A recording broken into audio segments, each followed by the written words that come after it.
Hello, Hey Boomer community. My name is Wendy Green, and I am your host of Hey Boomer.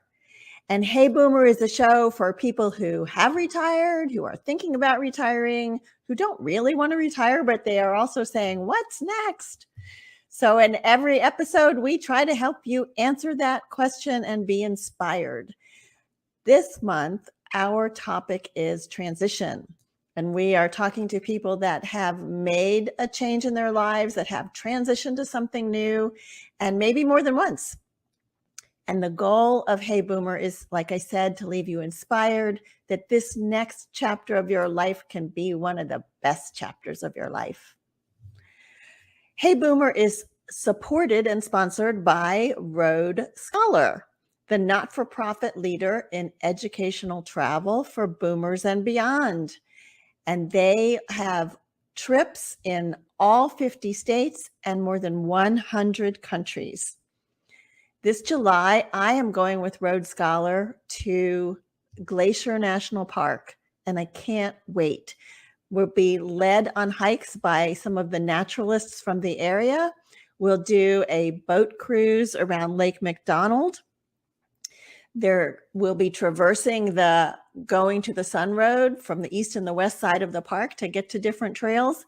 And we are going to do a float trip down the middle fork of the Flathead River.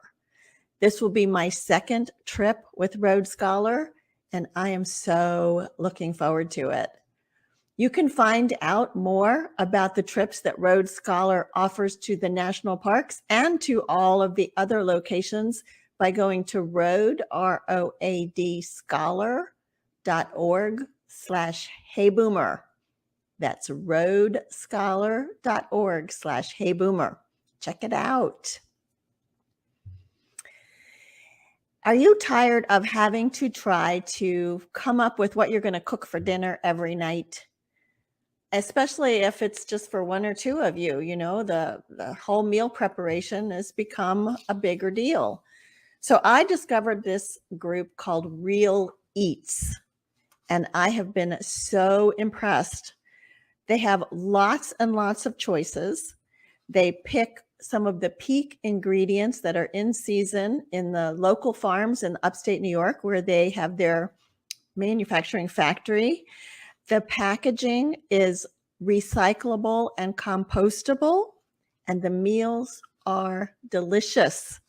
Right now in my freezer, I have a home-style turkey breast with green beans and sweet potato hash dinner. I have turkey meatballs with fusilli marinara and broccoli, and I have a Greek chicken with broccoli and couscous. Simple. You just put the packages in boiling water. They heat up, and I'm telling you, it's delicious. So I'm going to put the link in the show notes. It's also on the social media sites. If you use the link that I give you, you will get 25% off your first order plus 2 free shippings. So check that out. And finally, the next What's Next coaching program will be starting on August the 2nd. This is a group cohort of no more than 6 individuals. We go through exercises. There's an assessment. We do group coaching. We have group discussion and accountability. It's an amazing way to look at where you are now, what's working for you, what's not working for you, where you want to be, kind of put together a 6-month and 12-month vision of what this next chapter is going to look like. If you're interested in learning more, you can go to heyboomer.biz/coaching. You can let me know that you want to have a 20-minute free consultation to talk about where you are and to, figure out if the coaching program might work for you. No obligation, no cost involved. So check that out. So let's start with a little inspiration with our Never Too Old stories. I want to start with Jeffrey Archer. You might know him as a best-selling novelist. He is 80 years old, and he was once in the House of Commons in the UK. Listen to what he had to say about his writing career. He says, "I didn't start writing until I was about 38 years old. I had to leave the House of Commons facing bankruptcy, and it's not easy to get a job after something like that. So I sat down and wrote my first book, Not a Penny More, Not a Penny Less, based on the experience of how I'd lost my money. I've now been writing for over 40 years. I didn't know I'd be any good at it. And in fact, the first 17 publishers I went to turned the book down. Finally, Jonathan Cape printed 3,000 copies and gave me 3,000 pounds. But at the time, I was 440,000 pounds in debt. So my wife thought perhaps I should look for a real job. But I persevered, and I've now sold over 270 million copies of my books. I haven't needed the money since I wrote Cain and Abel, but I enjoy the thrill of being number one. I love it. I wouldn't be doing it at 80 if I didn't. My best piece of advice to aspiring writers is never to hand in the first draft. You've got to go on working and working. On my first draft, right now that I'm working on, I'm changing 3 or 4 words a page, so I know I'm getting there. I love the process, and the older I get, the more I enjoy having something to get up for every day. Find what you love. And our second Never Too Old story is about Cleo Silvestri. She is an actress in films, on stage, and television. And most recently, Cleo started singing the blues under the name of Honey Bee Mama. Cleo is an African woman who is 74 years old. And when she started acting, being a Black woman limited the roles she could play. She says she either played a nurse or a prostitute. Casting has become more inclusive, according to Cleo, and she's not felt that her age has limited her opportunities. In fact, she had the lead role in Alan Bennett's play Alleluia in 2019 during their run in London before they shut down for the pandemic. But Cleo has always loved to sing the blues. Acting is how she paid the bills. Just before her 70th birthday, she decided she wanted to do something about her passion for singing the blues. So one day she got up and sang at a party. And from that moment of courage, Honey Bee Mama was born. And she now performs at venues and festivals throughout London. So go for that courage.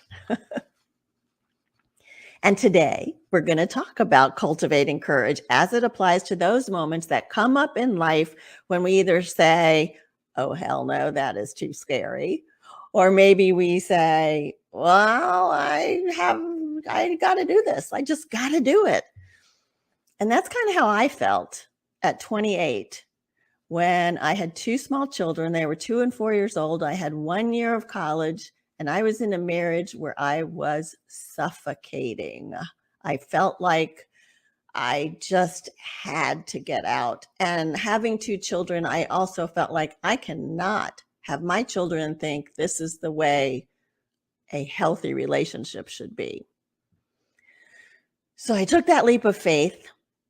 I put those kids in Head Start.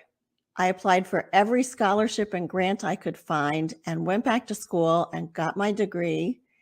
And one of the proudest moments of my life was when I walked across that stage to get the diploma, and my parents and my kids were in the audience, and some of the professors that helped me through, because I'll tell you, there were times I was not sure I could do it. There were times I was not sure what I was going to feed those children. There were times I didn't even know if I was going to keep the heat on. But I persevered, and I dug deep, and I surrounded myself with people that helped me with that courage, and I got through it. There was a quote on Deb's website that said, "You learn swimming by swimming, and you learn courage by couraging." And I have to say, I have been practicing couraging ever since. So let's bring Deb on. Hi, Miss Deb. Hi, my goodness, you have me all verklempt listening to this amazing story of yours, Wendy. Yes, what a time that was. But, you know, we all survived and they're doing great. I'm doing great. And I am so glad to have you on the show. I am really happy to be here. I really appreciate it. Yeah. Well, let me tell them briefly about you and then we're going to let you tell us more about you. Okay. Sure. So Deb Beroset is the founder and muse of Moxie Soul Spa. She has been an award-winning journalist. She taught at the University of Missouri School of Journalism. She headed up Hallmark's internal think tank, and she was the PR executive at Landmark, a personal and professional development company. Deb is also a certified neurotransformational coach, and she left the corporate world behind to heed the call of her soul and started her own business. That's been over 5 years now. And Moxie is serving and connecting women across the country as they claim their own defining moments and consciously create how they tend their energy, nurture their spirits, and show up in the world as their unique, shiny selves. Yay! There we go. All about the shiny. It's all about the shiny, and you bring that with you, Deb. I want to let people know that you just told me at the beginning you're going to have a special gift, a special offer, yes, giveaway. Yes, like I think the biggest giveaway I've ever done. I'm going to do today. Oh my gosh! On my you got show. me so inspired, Wendy. I'm so excited. Well, we don't want to give it away yet. No. So let's start with, as I said, this is about transformation. You transformed from corporate to your own business. What was that like? Holy cow. It was like it was about hitting a really, really like down low, face in the dirt kind of moment. Kind of like what you described, actually, you know, where you just feel like, wow, is this what my life is now? Now, mind you, I had a great job, you know, so it wasn't about that. What it was about was that my soul had been calling for something, and I had been like putting that call on hold. That caller was on hold for years, right? And it was really about, I knew deep down that there was something that I was meant to be doing that I wasn't doing. And it was really tough because I wasn't quite sure what it was, but I knew like there's some creative urge in me that is waiting to be unleashed. I want to make a difference in a way that's meaningful to me. And I also wanted the creative freedom to, you know, any time we're in a corporate position, we are, you know, needing to fit the corporate mold. You know, we have to play nice, play the game. That's part of the agreement. And, you know, I needed to break the mold. So here we are. And but my point is, you know, I think a lot of people, they see somebody like you, what you've accomplished, you know, oh my goodness, she's a podcast host. She does this. She has cohorts. She has programs. I wish I could do that. Well, it comes out of this moment, like you just described, that is not all rainbows and unicorns and sparkles and shiny things. It is typically kind of a low moment, a sad moment, kind of a meh feeling, like, eh. And that's actually the good news, because that's pointing to something. And if we have the courage to look that feeling straight in the eye and listen for what's behind it, then we have clues. We have breadcrumbs to follow for our quest. Yeah. So the defining moment for you was, nah, I'm done. Or what was the defining moment for you that you knew you had to change back then at that yeah. So Well, so I will be real with you. I had gone through a divorce. I had been through a personal bankruptcy that year. Mm. I was doing a good job on my job, and it was a really demanding job. And in order to make ends meet, Wendy, I was driving for Uber and Lyft evenings and weekends. Wow. And so I remember, you know, picking somebody up kind of on a Saturday when I really kind of felt like, wow, I need a break. And I just remember thinking, what am I doing? Yeah. What am I doing? Like, why? Something's got to change here. Something's got to change. And so that moment, like I said, that's not a woo wee moment. No, It's that like is not. oh God, Right. it's more like that. But see, that's like the cosmic 2x4 hitting us in the head. Like, okay, you haven't been paying attention. How about this? That's right. And it got my attention. And I thought, okay, this is my one and only wild and precious life. And, if I'm going to work hard and even fail at something, let it be something that's calling to my heart right now. Yeah. Yeah. And so I gave 2 months notice on my job and just thought, okay, I'm going for it. Yeah. And Good for you. That is a bold move and very exciting. And we're glad you did, because we love what you're doing. well, thank you. I'm really glad I did. But it was scary. It was scary. Gosh, I can imagine how scary. But it doesn't always have to be that that everything's shut. You are going No. through another transformation now that happened very differently. Yes, indeed. Yes, indeed. So yeah, we're going through a big transformation. So in early May, my husband, by the way, I met my husband like 6 weeks after I had that defining moment back in 2016. Wow. I met my soulmate 6 weeks later.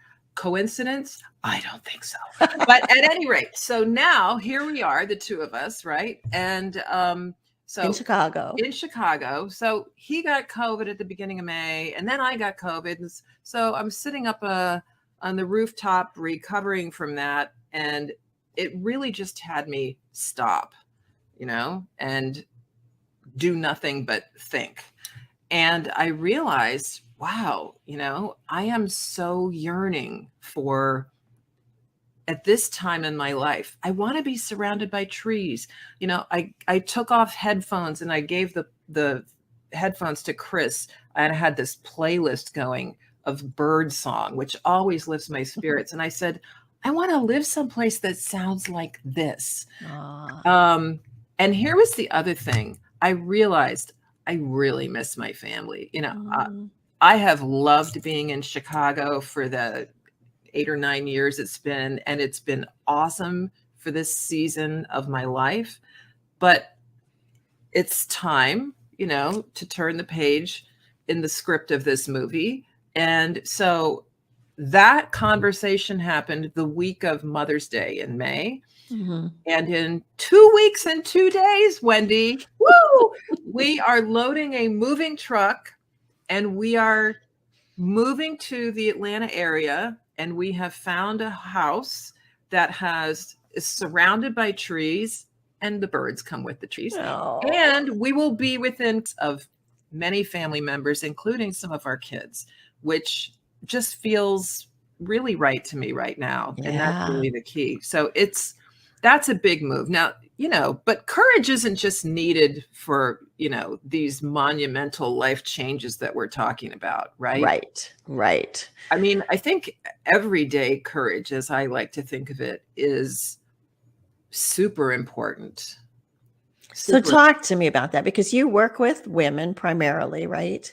Who are looking at some kind of transformation. What kinds of issues come up that require some courage that you talk to them about? Well, there's this great Cummings quote that it takes courage to show up and become who you really are. Mm-hmm. And that is the kind of courage that most of us are talking about. Now, what is that? People want courage for different things. I've had people say, I want to write a book, or, I want to be able to look and dress the way I want. Or, I think I want a purple streak in my hair, or the whole thing purple. There's fun things like that. But then there's also things, the root of the word courage is cor, which is the Latin word for heart. And so, I didn't know that. Yeah. So one way to think about courage is that it's about speaking our mind and telling our truth. Mm-hmm. So I'll tell you one way in which I have been cultivating courage is in being vulnerable in a conversation that means something to me. So, for example, like with my honey bunny, right? So I'm somebody who will pretty easily do some daring type things, but the kind of courage that I personally find challenging to muster is to do something like share that, oh, you know what, that kind of hurt my feelings. I would sometimes rather die, Wendy, than be have vulnerable. an emotionally vulnerable conversation. And so honestly, but that's the key to having these kinds of juicy connections, not just with romantic partners, but, friends and family and clients, and, to be able to be real with people, that takes an everyday kind of courage. It does. And I think, it's interesting. We get to this age, I'm going to be 69 in August. Oh my God. Well, thank you. But amazing. Anyway, we get to this age and we think, by now I should have this all figured out. Yes. But we still bring a lot of those childhood shoulds or expectations, or what are people going to say? And as many layers of that as we have pulled off and worked on over our lives, it still comes up sometimes. And it's like, oh, so you have to pull in that courage to be able to go, I need to have this conversation with you.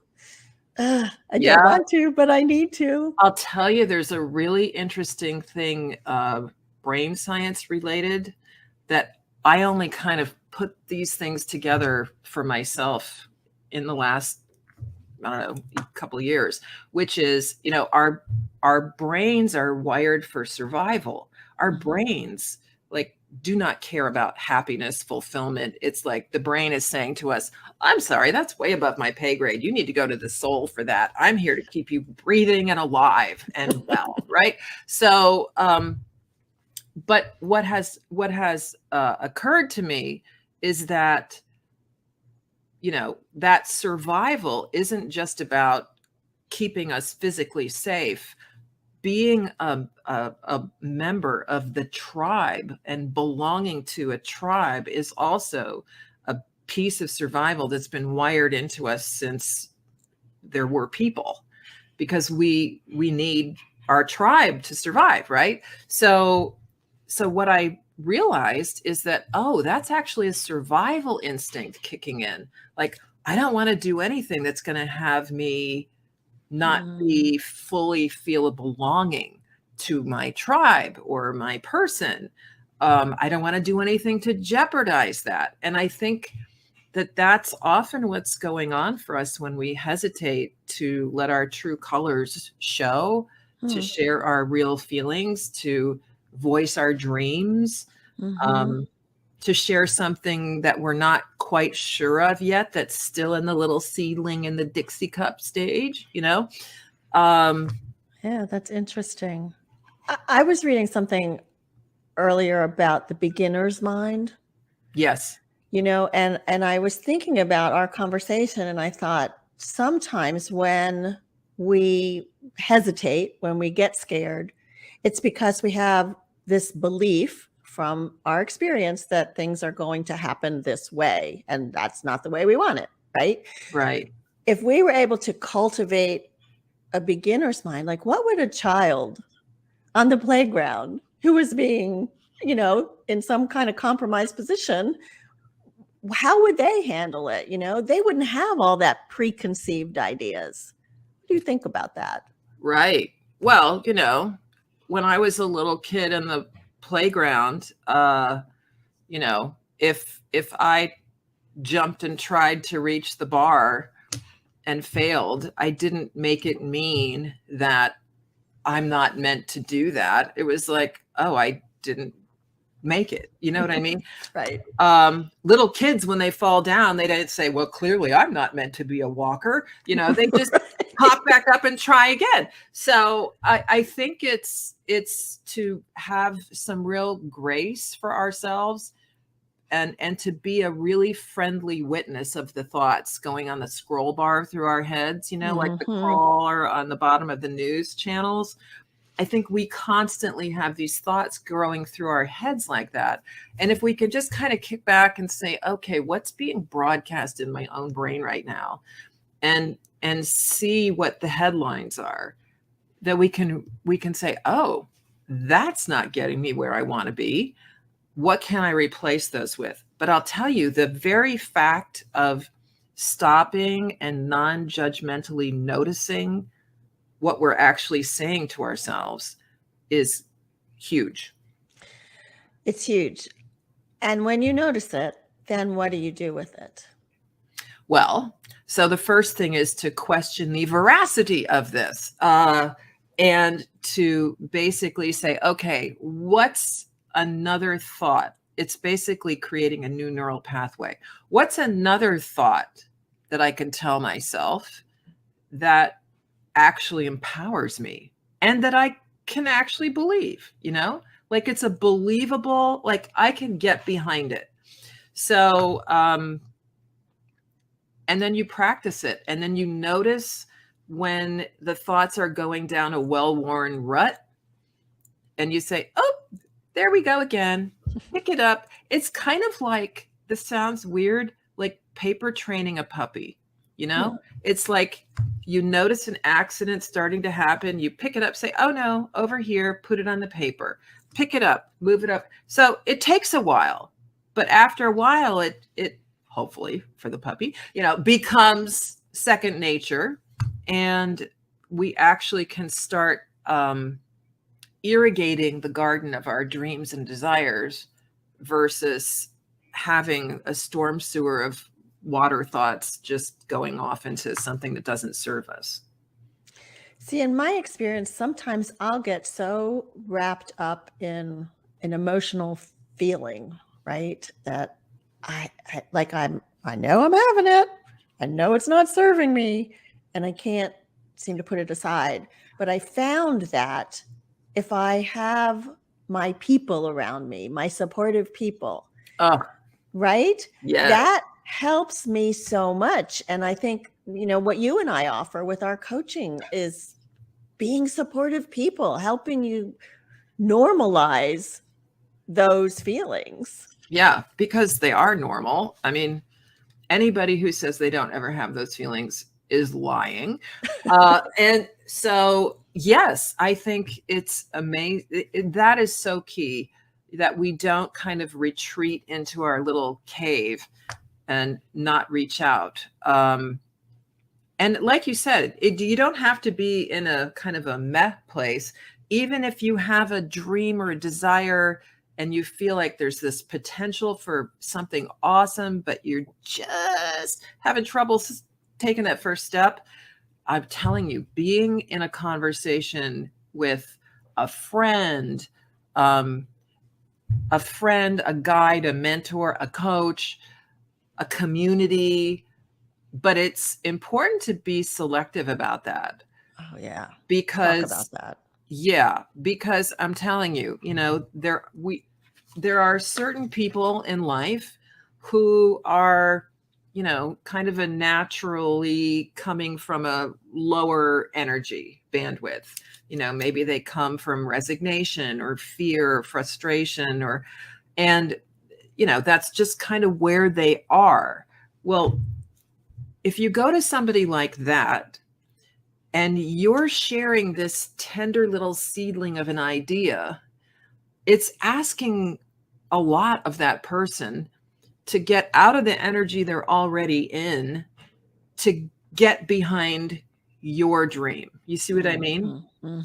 So, nothing about them, but it's just not smart to go to that person. You don't want to go to the fridge for a hot meal, right? So you just want to be smart about this, and you want to talk to somebody who's going to be supportive. And I don't mean just like a yes, yes, yes Right. person, but I mean where they're coming from is love, not fear. Right. Huge. Oh, yeah. Huge. Because fear is what holds us back. And yeah. So what is that acronym? Fear is false energy appearing real, or false something appearing real. I've heard it. I can't remember. Yeah. But it's something like that. But yes, and that has to do with the brain perceiving danger where there may or may not be any danger. And related to that, Wendy, this is super important for people. There's another kind of danger that gets overlooked. So there's the perceived danger. Oh, what if I open my mouth and I don't share how I really feel? Oh, what if I, don't step up for the karaoke moment? I have yet to have my first, so that's still on my list, right? There you go. But at any rate, okay, yes, we're all very aware of the perceived danger of that. But the real question to ask is, what is the risk of my not taking Love that. this step? That's right. And, imagine, Wendy, what would have happened. And I'm asking this real question. What would your life be like now if you hadn't taken that risk way back when you did? My life, I know. My life would be so small, and my children's lives would be so small, because I would have given up on who I was, and then I wouldn't have been role modeling for them who they could be. I mean, I just can't even imagine, Deb, what my life would have been like. Yeah, that just gave me goosebumps, which is always a good sign. So exactly. And, so there's also a little bit of trust involved, trust in ourselves, trust in the universe, trust in the people around you to be there for you. And, I think of it like this, when the caterpillar goes into that little chrysalis, if you think about it, that's a pretty dark little place to be, right? It's a dark, constraining little place, I'm imagining, inside a chrysalis. And yet they go in, and I'm pretty confident that no caterpillar is going in there saying, well, that's okay. I've seen the instructional video on what's happening later, and I'm going to emerge with wings, and I'm going to be a beautiful monarch butterfly. I'm pretty sure that didn't happen. So they just go into the chrysalis, and then after some struggle emerging, boom, they're a butterfly. So you had no idea what kind of butterfly you were going to be, a colorful one, as it turns out, right? But you didn't know. I didn't know exactly what I was going to be doing and how it would go. But there's got to be that just, okay, let's do this thing. And let's have the conversation. Let's get the purple streak in the hair. Well, I mean, I think that's huge. You don't know, I mean, so many times I hear people say, well, but, I don't know what my dreams are. I don't know what my passion is. I don't know where this is going to take me. Well, you may not know exactly, but like you said, Deb, it's about having that trust that you need to do something. And yes. You just have to trust that you're going to find the path. and take the step. And they're baby steps. You don't have to like jump in with both feet and both arms and No. no bathing suit. You know, Oh, no just, bathing suit. All right. Look at you. well, you know, if you want Yes. to. Yes, exactly. I love it.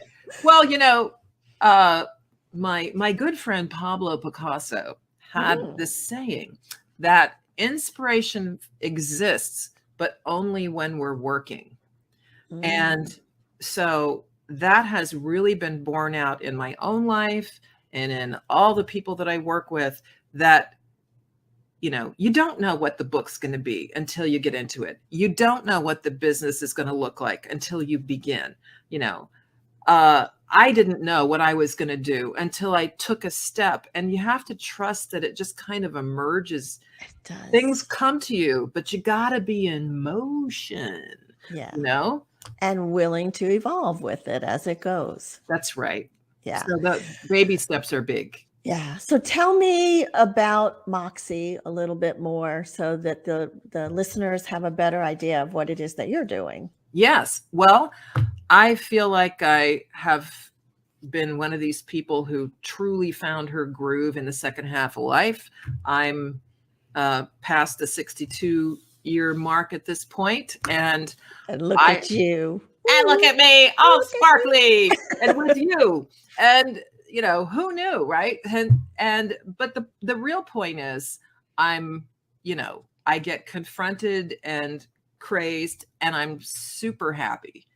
And so what I'm doing is I work primarily with women. I have male private coaching clients as well, but there's a membership, Club Moxie, where we have events every month. I have a guest come in. I do private trainings for the members. We have, like yesterday, we had a clutter clearing party, and I got my whole desk and papers filed.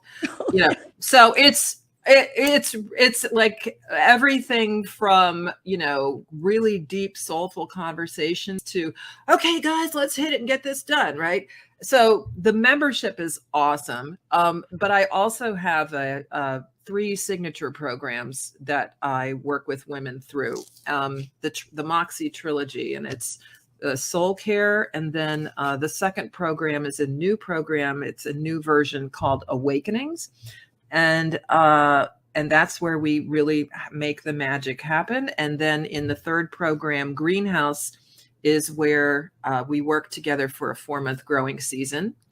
And you learn you get personal coaching, and you're in this awesome cohort of women making dreams and desires come alive with a passion project. So it's basically all about living your full-on bodacious life, whatever that looks like for you.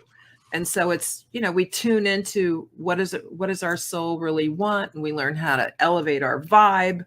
And then, the community's huge, related to what we were talking about earlier. So many people, myself included, it makes a huge difference for me, is having a reliable well to go to be renewed, refreshed, jazzed up, at a girl. Yeah. You can do it. Yeah. Heart to heart talks. There's nothing like it. Nothing like it. Yeah. So, as you know, Hey Boomer is for those of us over 60 who are looking to live fully engaged lives, to stay relevant and meaningful and find a purpose. And so give me 1 or 2 takeaways you'd like to leave with the audience today. Okay. Well, so one is that it's never too late to be the person you were born to be. Oh, yeah. Okay. Another one would be, trust yourself. You're way bigger than you have any idea. And then the third thing is, boldness has genius, power, and magic in it. That is not my line. That's a Goethe line. But it's awesome. There's life gives big payoffs to those of us who are willing to take that step and evolve and grow. And I think that's why we're here. to evolve and grow. Right. To be the person you're meant to be. Yeah. Yeah. It's Love it. it's, we are evolving creatures. Yeah. So let's talk about what you're offering to the group today as I show your email address, which is deb@itstimeformoxie.com. That's right. So I am offering a complimentary Moxie Shot of Courage kit. Now it's a virtual kit, but I'm going to have things in there like some exercises, some tips, a video of me walking you through some things, and then also some special curated music playlists. I've got a lot of tips in there about how to like get yourself revved and amped up. Okay. So it sounds amazing. Yeah, it's super fun. And you ask my Club Moxie ladies, I love my playlists. They love them too. So send an email to me at deb@itstimeformoxie.com and put Courage Kit in the subject line. Now, here's the thing. In the email, I'm inviting you, dear person listening, to write me a little note and tell me what you want courage for. So first of all, the very fact that you are writing that is going to do something for you. But secondly, it'll have me customize something about your courage kit to fit what you want courage for. So there's a little bonus. But here's the big thing. Are you ready? Da-da-da-da. Okay. I am going to choose one person based on what you tell me you want courage for. I am going to choose one person and gift them the first program in my curriculum, which is the Soul Care Masterclass. It regularly goes for $797, and it's a 5-week program that alters life, and it's also super fun. And so one lucky person, and this is for females. If you identify as female, you are eligible. This is for one person to get that program as my gift for your listening to this podcast, being part of this great conversation, and sending me a note. Deb, that is such an amazing offer and so generous. Excited. I'm excited. I'm going to send you an email. Please do. I want that courage kit. Yeah. So send it to deb@itstimeformoxie.com and say courage kit. And when does the program start? Like, when do you need this? The program starts July 11th. So if you want to be considered for the big prize, you need to get that email to me by the 25th of June. Okay. Of June. All right. So y'all, send that email. Let's all be courageous. We'll all be cultivating courage. I love it. You're wonderful. I've had so much fun talking to you. Thank you. Oh, I loved it. You're so fun and easy to talk to. And I thank you for what you're doing. Oh, yeah. And for what you're doing. Let me tell you who's coming next week. Her name is Danny Baker. And Danny is a retired clinical psychologist who decided one day that she wanted a farm. She loved gardening as a child, and she just decided she wanted a farm. It turns out that her partner always had this dream of having an organic farm. So they purchased a 102-acre former dairy farm, and they started farming. Right? Oh my God. Well, I know, right? In the 7th year of the farm, she learned about permaculture and edible landscapes. And so she started what she calls now the enchanted edible forest. I know. So maybe, I'm sure there's lots of birds out there too, Deb. I'm going to be tuning in. Yeah. So that should be a fun show. Please support our sponsors. Go to roadscholar.org/heyboomer.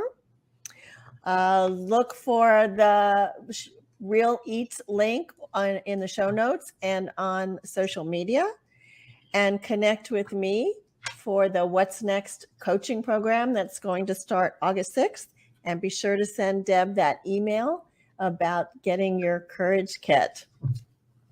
And thanks for tuning in today. I know your time is valuable, and to spend it with me and Deb has just been amazing. We've loved having you, and we've loved talking to each other. So we'll keep on chatting, Deb. Absolutely. And live with passion, live with courage, live with relevance. And remember, you are never too old to set another goal or dream a new dream. My name is Wendy Green, and this has been Hey Boomer.